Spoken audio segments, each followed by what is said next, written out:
Galnet News Digest, 31st of March 3306. We read the news so you don't have to. In this week's news, fleet carrier announcement announced.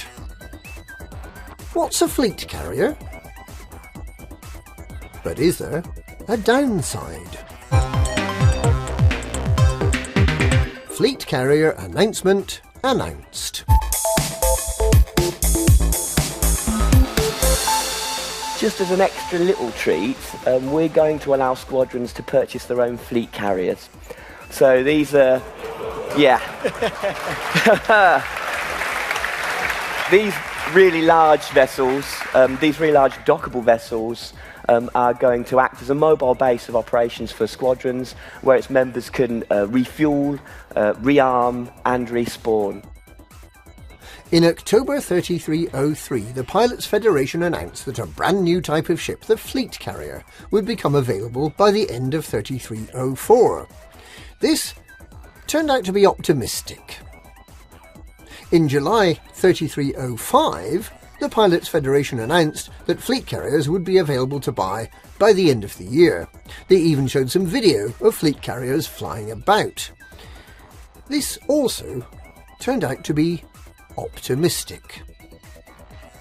Now, nearly 2.5 years after the original announcement, the people behind the Coriolis starport, Brewer Corporation, has announced that it'll be announcing the long-awaited availability of fleet carriers within the next week, not on April Fool's Day, but the following day, April the 2nd.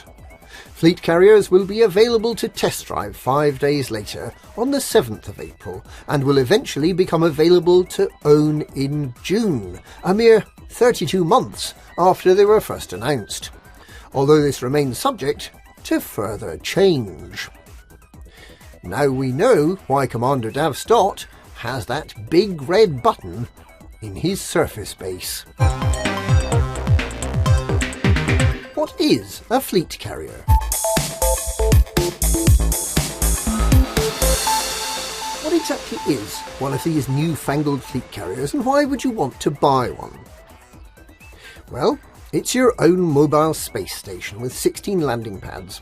You can invite your friends and your squadron members to park up and enjoy the facilities, and possibly you can even open the carrier up to all commanders. You can jump around the galaxy, taking all your ships and friends with you, as long as you have enough tritium fuel, which you can either buy or mine from asteroids. If you have enough tritium, you can jump an amazing 500 light years at a time, although your fleet carrier will need to rest between jumps, as they're quite a lot of effort for such a huge ship. Tritium will not be available for purchase using arcs. However, if paint jobs are available for fleet carriers, they're likely to require an awful lot of paint, so arcs will still come in handy. According to unconfirmed leaks, commanders will be assisted by a crew in running their interstellar behemoth. They'll be able to customise their fleet carrier by fitting modules such as ship repair facilities, refuelling and shipyards. Will it be possible to station a fleet carrier at Beagle Point and then summon a ship from the bubble using the shipyard? We'll need to wait and see. But is there a downside?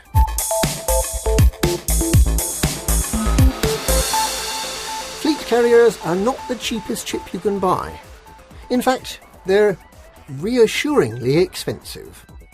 Given their amazing flexibility and utility, we're sure that discerning commanders will understand the premium price Brewer Corporation chooses to apply to these ships, the ultimate status symbol, a space station of one's very own.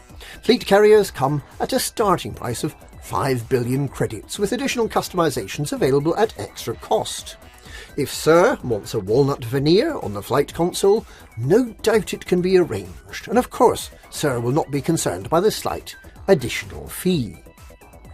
In addition to the 5 billion credit initial outlay, sources say that there will be weekly running costs, including wages for the crew, maintenance fees resulting from wear and tear, and the cost of the tritium fuel. If you run into debt because of all these running costs, and we mean really seriously into debt, then you may find your fleet carrier being repossessed and the parts sold on Galbay. Will you get any of your money back?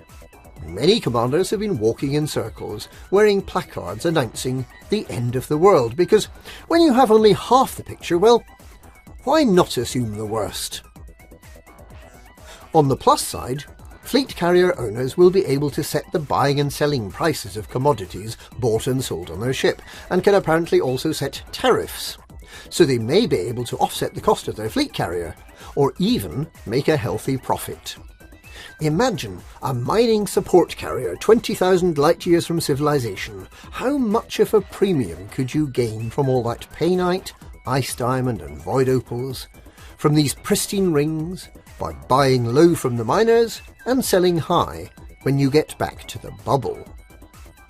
Commanders have never before been able to trade with each other, except through clumsy cargo drops and collector limpets. Could fleet carriers finally be the vehicle that enables easy, efficient and secure inter-commander trading? All will be revealed at 6 PM Galactic Mean Time on Thursday the 2nd of March 3306. Unless it all gets delayed again. And that's this week's Galnet News. Galnet News, we read the news so you don't have to.